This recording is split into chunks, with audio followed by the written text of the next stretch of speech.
Donc je pense que ça va en rassurer beaucoup.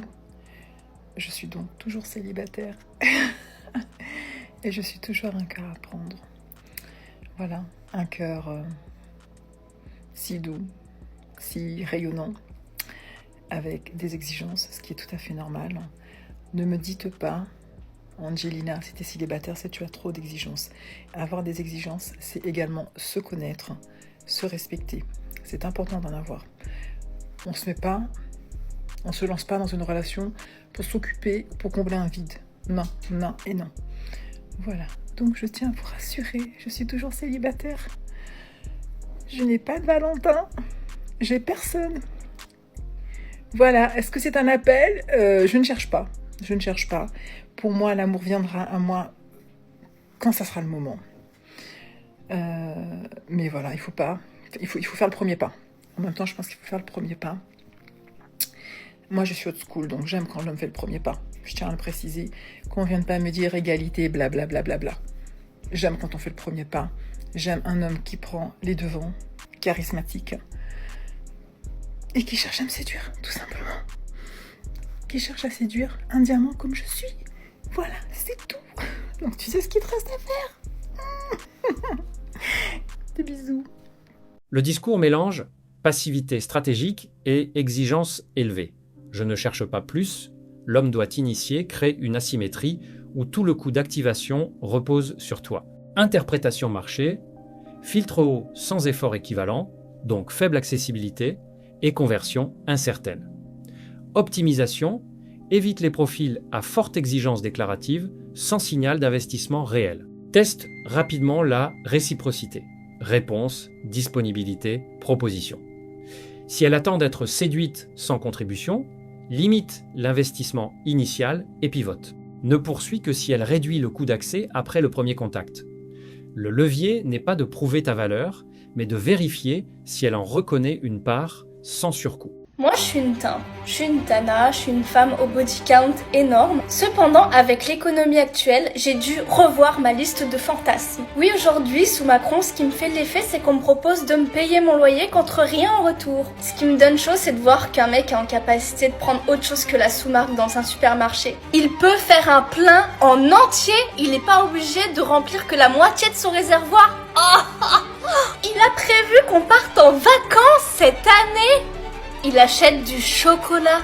Il veut qu'on aille au cinéma. Et il me paye ma place. Les mots doux, les compliments et tout, c'est terminé. Oui, je sais que je suis belle. C'est tout ce qu'il me reste en fait. Macron m'a tout pris. Et si vous en avez marre des michetots, c'est pas à nous qu'il faut s'en prendre. C'est au-dessus. Nous, on n'a plus d'argent. Effectivement, ça devient séduisant quand on nous propose de nous payer un restaurant. Le système économique actuel crée des michetots comme moi. Donc votez bien si vous en avez marre de nous. Votez bien et arrêtez de m'écrire pour me proposer de ken. Moi, je suis pas comme ça. Donnez-moi directement vos codes de carte bancaire.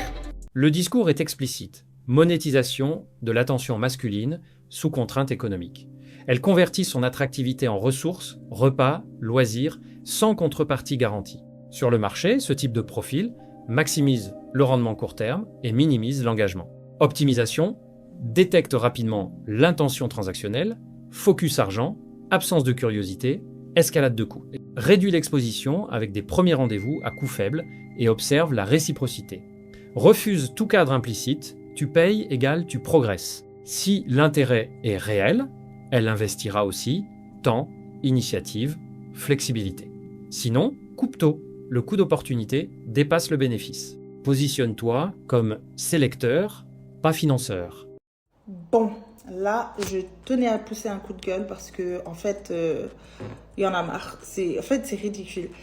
C'est un sujet qui revient souvent et c'est n'importe quoi. En fait, là, j'ai vu un TikTok. Il y a un mec qui a fait un TikTok, un mec de Paris, il a fait un TikTok parce que, en se plaignant parce que il a dépensé, je crois qu'il a dit 150 € dans un date. Dans un premier date avec une meuf, voilà. Moi, je pars du principe que si une meuf est en date avec toi, bah, c'est toi qui l'as invitée. Donc, du coup, il n'y a personne qui t'a forcé. D'accord ? En fait, le mec, il est venu sur TikTok, sur l'internet de Beyoncé, sur TikTok, se plaindre qu'il a dépensé 150 balles dans un date avec une meuf et qu'au final, il n'a même pas concrétisé, tout, etc. Et à la fin, c'est pour dire, ouais, elle est michtonneuse, nanana. Et ça, c'est une attitude qui revient très souvent, avec les mecs francophones surtout, parce que je suis désolée, mais 150 balles dans un premier date, pour moi, c'est des miettes comparé à ce que les mecs de Londres, ils peuvent dépenser dans un premier date. C'est une réalité. Après, moi, je pars de Londres parce que j'habite à Londres. Mais aux States, c'est carrément pire. Et c'est très souvent, en fait, la femme noire qui est visée. Et même les rebeux aussi, elles prennent. Hein. Ouais, les Renois, c'est des michetonneuses, nanana. Alors que les plus grandes michetonneuses, si vous voulez savoir, franchement, allez en Russie.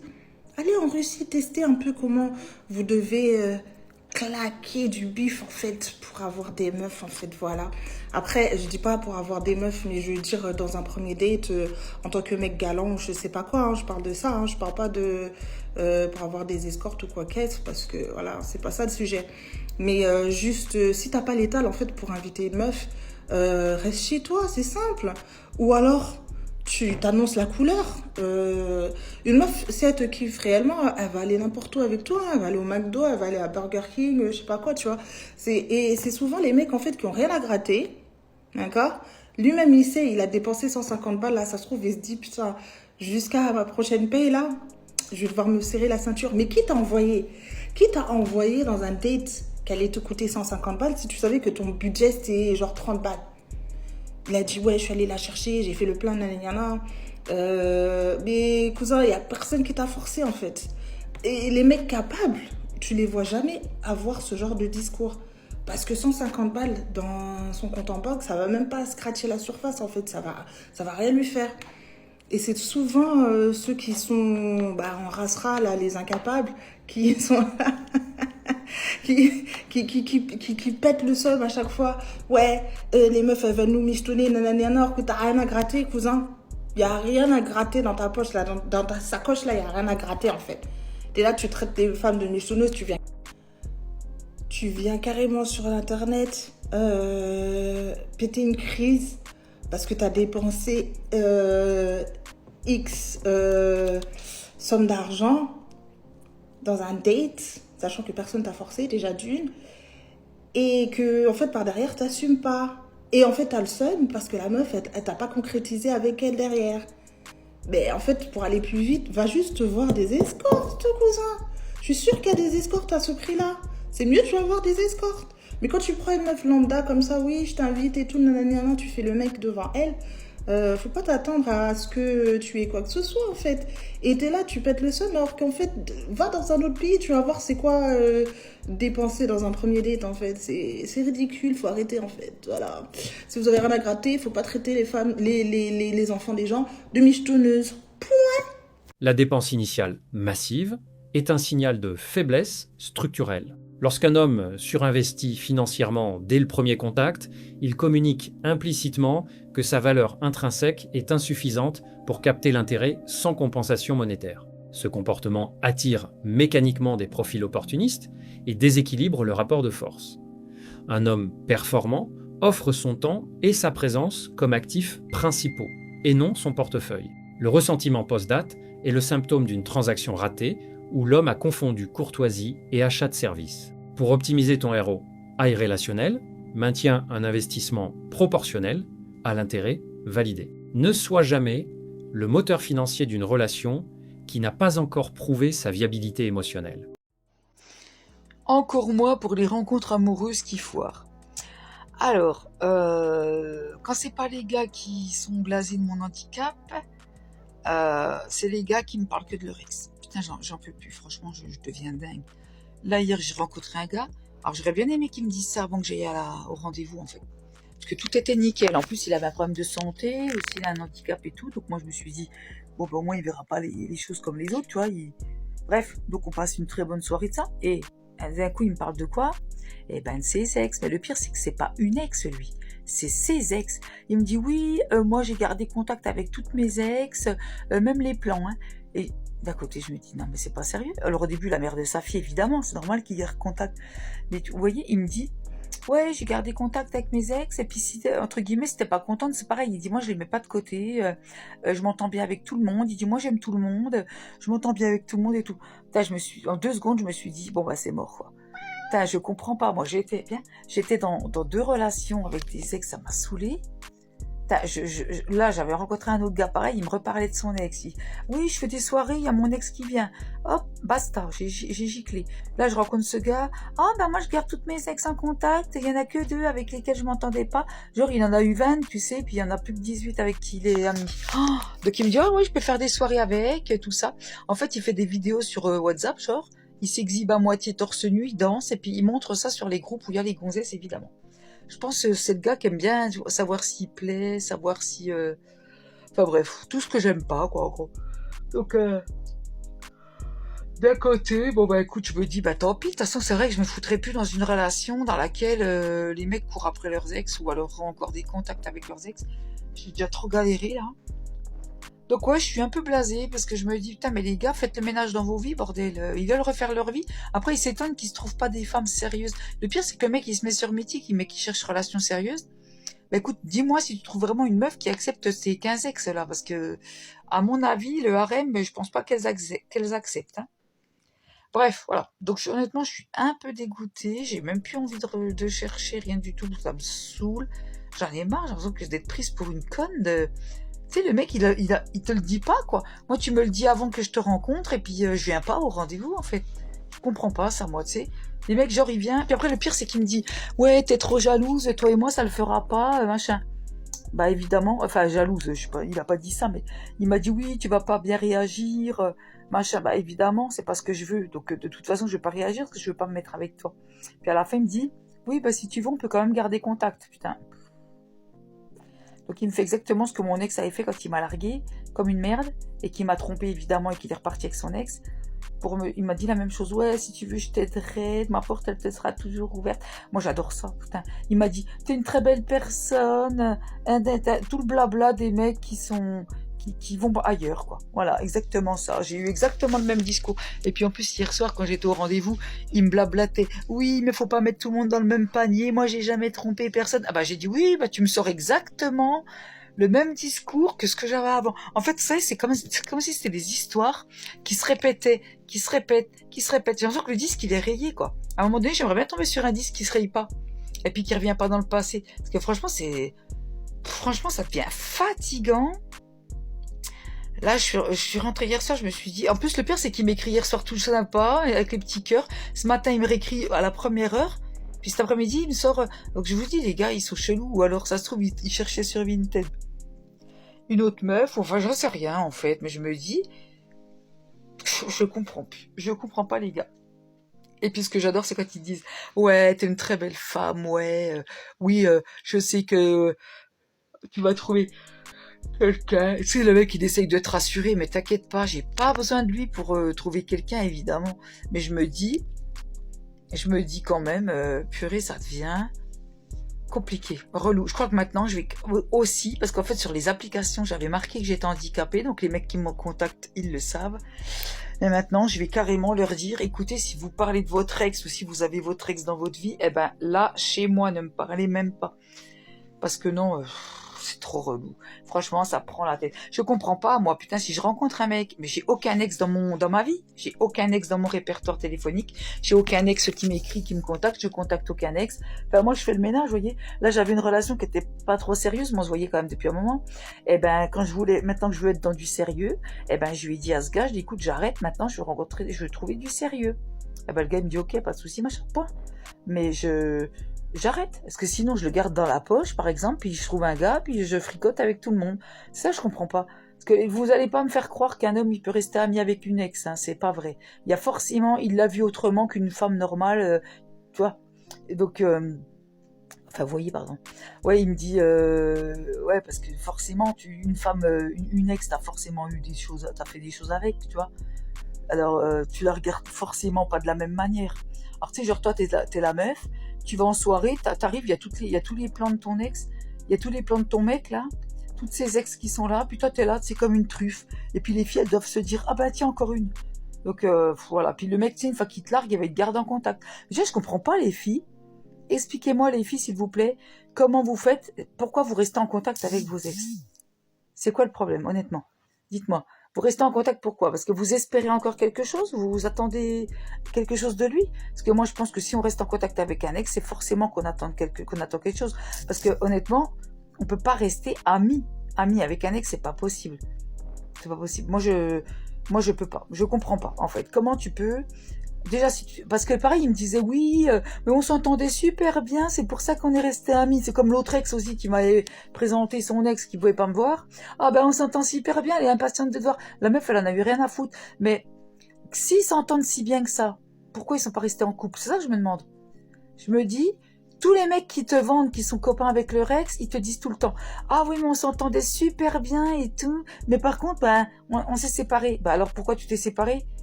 C'est ça la question à laquelle je voudrais une réponse. Pourquoi tu te sépares d'une personne avec qui tu t'entends super bien et puis que tu restes ami avec elle? Tu vas pas me dire qu'il se passe plus rien après, c'est pas vrai. À moins qu'elle parte à l'autre bout du monde peut-être. Mais moi je suis pas certaine que tu puisses être ami avec un ex. Genre si tu t'entendais super bien, je comprends pas pourquoi vous êtes pas restés en couple. Voilà. Donc ça, faudrait quand même, ceux qui ont des amis ex et tout, dites-moi pourquoi, parce que je pense qu'au fond de vous, vous attendez forcément quelque chose. Soit un mec attend quelque chose, soit la femme attend quelque chose, ou alors vous êtes vraiment mis d'accord qu'il se passera vraiment plus rien, parce que soit l'un ou l'autre a quelqu'un, ou enfin, je sais même pas. Mais moi, honnêtement, je me verrai jamais amie avec un ex, et puis avec mon copain, avec un nouveau mec. Enfin, je me verrai jamais. Jamais je vais dire à un mec, la prochaine fois, tiens, que je rencontre un gars, je vais lui parler de ça. Je vais faire, ah, tiens, j'ai un ex dans mon contact. L'autre fois, c'est pareil, un autre gars aussi que j'ai rencontré. Oui, j'avais oublié, lui, tiens. Pareil, il me parlait de ses randonnées. Lui, il a pas voulu se mettre avec moi à cause des randonnées. Mais c'est pareil, lui. Lui, j'avais même pas pensé me mettre avec lui. Il m'a dit, ouais, j'ai aussi une ex dans mon répertoire. Bah ouais, de temps en temps, elle m'appelle, on se voit, voilà. Et puis eux, c'est normal, en fait. Les mecs, pour eux, c'est normal de voir leur ex. Mais c'est, comme je dis, les femmes qui restent en contact avec les ex, dites-moi pourquoi. Dites-moi comment ça se fait. Pourquoi? Comment ça se passe? Qu'est-ce que vous avez dans la tête? Est-ce que vous êtes frustré parce qu'il vous a quitté, puis vous... Comme moi, hein, mon ex, il m'a dit oui, on garde contact. Eh ben, si je voulais, je restais là, je le ferais chier. J'arrêterais pas d'écrire, j'arrêterais pas de... Ouais, comment tu y vas, machin. Puis sa meuf, elle dit quoi à un moment donné? Parce que moi, je suis désolée, les gars qui se remettent en couple. Quand vous gardez vos ex dans vos vies, quand tu te remets en couple, faut penser à la nouvelle personne qui arrive. Hein. Moi, vous voyez, c'est par respect pour la copine. L'autre, il s'est remis avec quelqu'un, même si ça m'a fait chier ce qui s'est passé, évidemment. Bah non, moi j'ai supprimé son numéro, même s'il m'a dit oui, je te rends des services. Bah c'est vrai, il m'avait rendu des services. Mais après, quand j'ai tout réalisé et puis que j'ai tout compris, eh ben j'ai préféré ne plus prendre de contact avec lui. Je me suis dit, bah pour moi, ce serait plus difficile. Et puis même par respect pour sa meuf, non, je fais pas ça moi.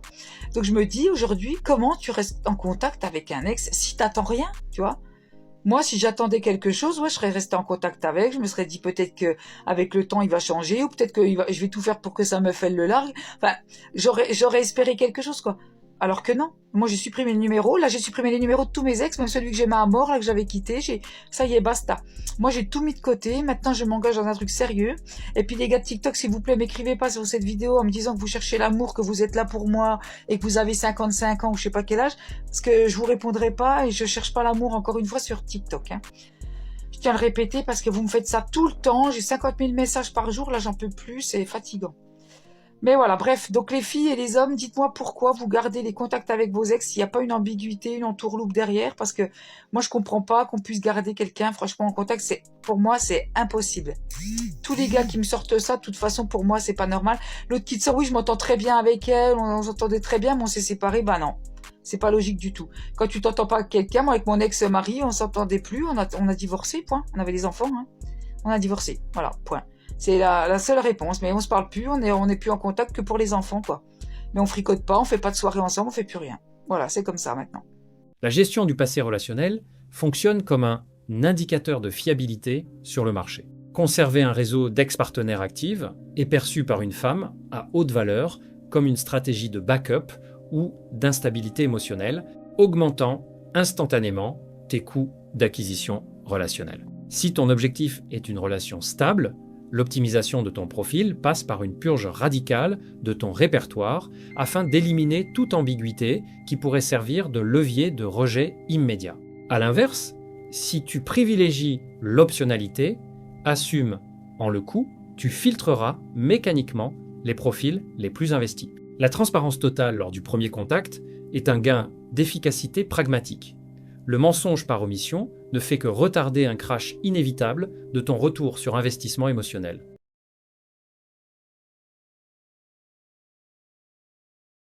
Si cette analyse t'a parlé, alors ne bouge pas. La vidéo qui s'affiche à l'écran en ce moment va sûrement te plaire. Clique dessus maintenant pour ne pas rater la suite. Reste lucide, on se retrouve de l'autre côté.